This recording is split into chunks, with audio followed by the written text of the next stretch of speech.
November 20th, 1943. The lagoon at Betio was the color of pale jade in the early morning light, its surface broken by the white lines of surf crossing the coral reef that ran 500 yards offshore and that the Japanese garrison's entire defensive calculation had designated as the point at which any American assault would stall, flounder, and die. Rear Admiral Shibasaki had constructed his defense of the island with the professional confidence of a man who had done his arithmetic carefully and found the numbers reassuring. The reef was real. The water on its far side was real. The distance between the reef's edge and the beach was real. And the weapons he had positioned to cover that distance. The machine guns with their pre-registered fields of fire, the artillery zeroed on the reef's edge, the riflemen behind the coconut log seawall, were real in the most operational sense that military planning recognized, which was to say they had been tested, positioned, and prepared by men who understood their purpose and were capable of executing it. What Shibasaki had not made real in his defensive planning, what existed only as a theoretical notation in the intelligence reports that had reached him through the Imperial Navy's information channels, insufficiently emphasized and insufficiently detailed to have been translated into concrete defensive countermeasures, was the Amtrak, the landing vehicle tracked, the machine that was, at the moment Shibasaki reviewed his defensive arrangements for the last time on the morning of November 20th, already in the water, already moving, already crossing the lagoon at 4 knots toward the reef that was supposed to stop everything. The reef did not stop the Amtraks. They climbed it. And the Japanese troops who watched steel-hulled, track-driven, cannon-armed machines emerge from the ocean and come up the beach toward them experienced something that Shibasaki's defensive briefings had not prepared them for. The specific, foundational terror of watching the sea itself deliver the enemy to their position. If you're watching this for the first time, subscribe and hit the bell. These are the stories that history almost forgot, and we find them every single week.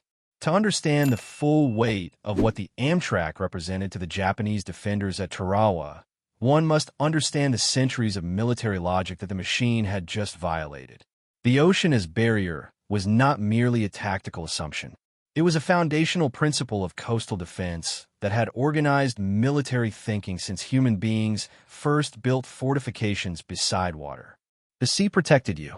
The sea was the space between you and the enemy that imposed on the attacker all the vulnerabilities of exposure, of slow movement, of the inability to use his weapons effectively while navigating an environment that was not his natural medium. Every coastal fortification ever built, from the ancient world through the modern era, had been built on some version of this principle, that the water in front of you was working for you, that its depth and its currents and its surf were extensions of your defensive line that required no maintenance and never ran out of ammunition and could not be suppressed by any amount of enemy firepower. The coral reef at Betio was the most extreme expression of this principle that Pacific Island geography provided. It was not merely water. It was a physical barrier of calcium carbonate and living coral that rose almost to the surface at low tide and dropped away on its seaward face in a water too deep for any vehicle to cross. It had stopped boats since boats had first approached this part of the Pacific. It would stop boats now. The Japanese defensive planning at Betio treated the reef not as an obstacle to be managed, but as a force multiplier, as the element of the defensive system that did the most work at the least cost. That required nothing from the garrison except the confidence to position weapons to exploit the killing ground it created and the patience to wait for the attackers to enter that killing ground on terms that the defense had already determined. The LVT, the landing vehicle tracked, developed from Donald Roebling's civilian rescue machine and adapted through the urgent problem and applied its industrial resources to solving it. Crossed the reef by ignoring it, not by destroying it, not by going around it, not by waiting for the tide to provide the water depth that conventional landing craft required, by crossing it on tracks, on the principle that a vehicle designed to operate in both water and on land needed no special accommodation for the transition between them, that the reef was simply a terrain feature to be crossed rather than a barrier to be defeated, that the ocean surface and the coral shelf and the beach beyond were all simply variations of the same continuous medium through which a tracked amphibious vehicle moved according to the same mechanical principles that governed its movement anywhere else. The reef was not a problem for the LVT. It was simply the next thing in the vehicle's path, and the vehicle crossed it at the same speed and with the same mechanical indifference that it crossed everything else. The Japanese troops who watched this happen from their positions behind the seawall and in the pillboxes along Betio's beach experienced the visual information of what they were seeing before they experienced its tactical implications. The information arrived first as something wrong, as a violation of the expected sequence of events that the morning was supposed to produce. Boats were supposed to approach the reef and stop. Men were supposed to climb out into the water and begin wading. The water and the reef and the distance were supposed to do what they had always done. Instead, the machines kept moving. They crossed the reef. They were in the shallow water on the reef's inner side. They were approaching the beach. They were armed. They were still moving. And the weapons that had been positioned to exploit the killing ground between the reef and the beach, the weapons that worked best against men wading, against slow targets in water, against the geometry of exposed infantry crossing a defined distance under fire, had to be redirected against machines that were moving faster than wading men and that absorbed the fire they were receiving with a mechanical indifference that wading men could not.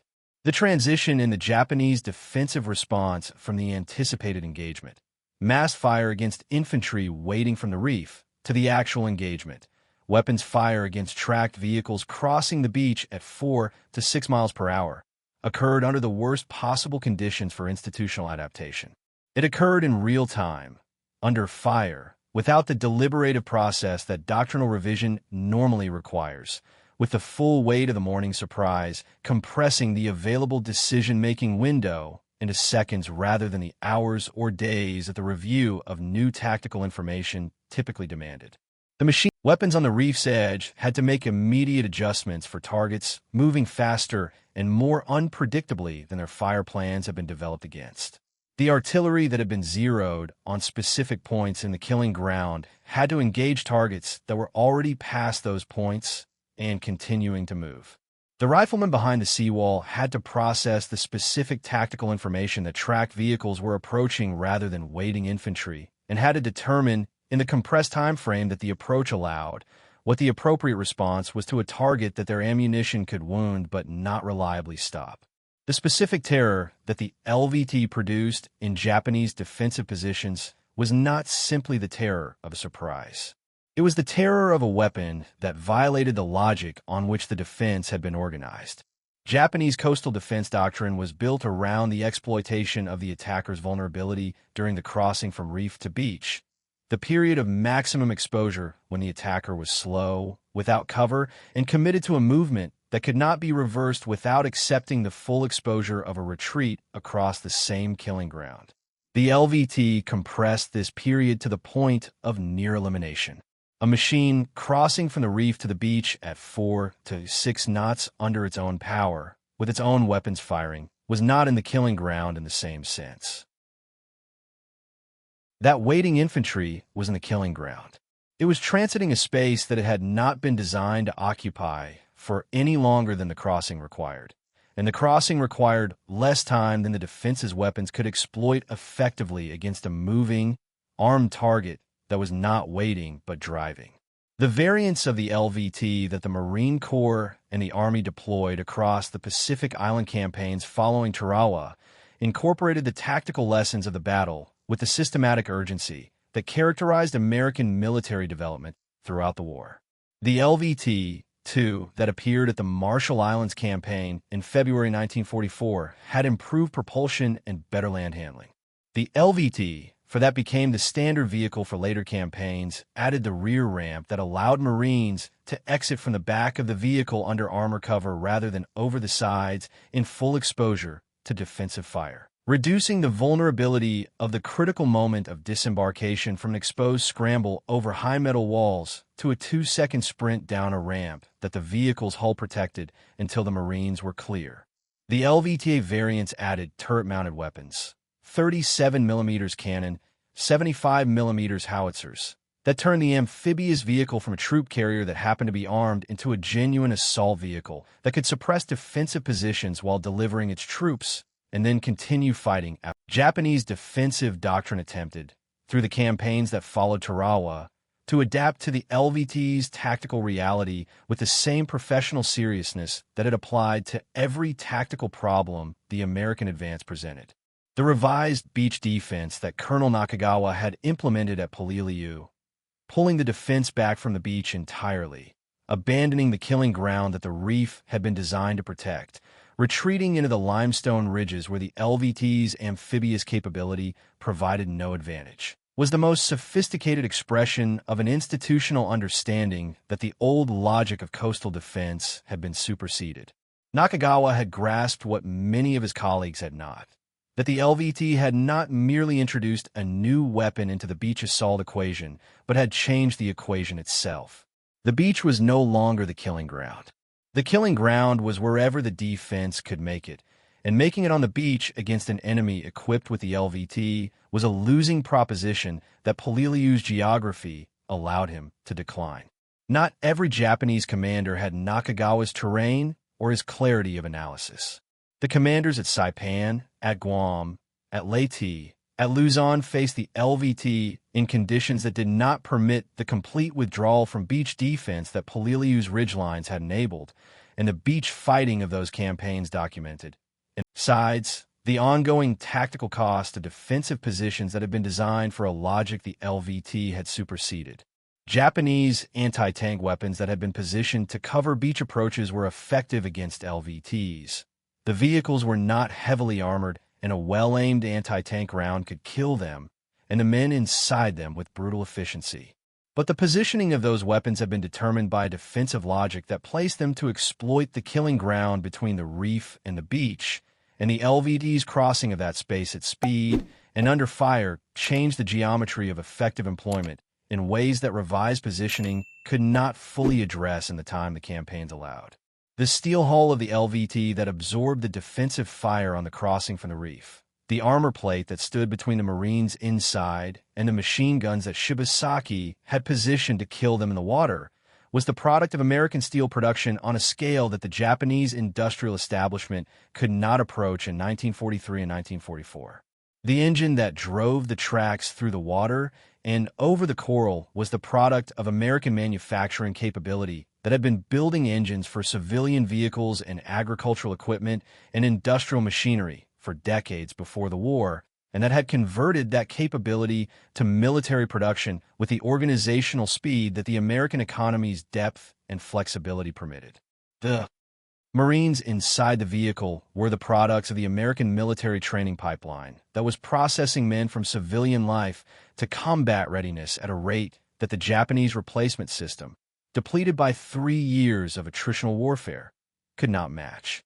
Everything about the LVT, its construction, its propulsion, its cargo, and the industrial and organizational system behind all of these was an expression of the same productive depth that this channel has traced across every previous episode. The ocean had always been a barrier. The Americans had decided it would not be one anymore. They had made that decision in the laboratories and the factories and the training facilities and the shipyards of a civilization that had organized its productive energy around the freedom of its citizens to solve problems, and they had brought the solution across the Pacific to a reef that had been waiting for centuries to stop exactly the kind of assault that the solution made possible.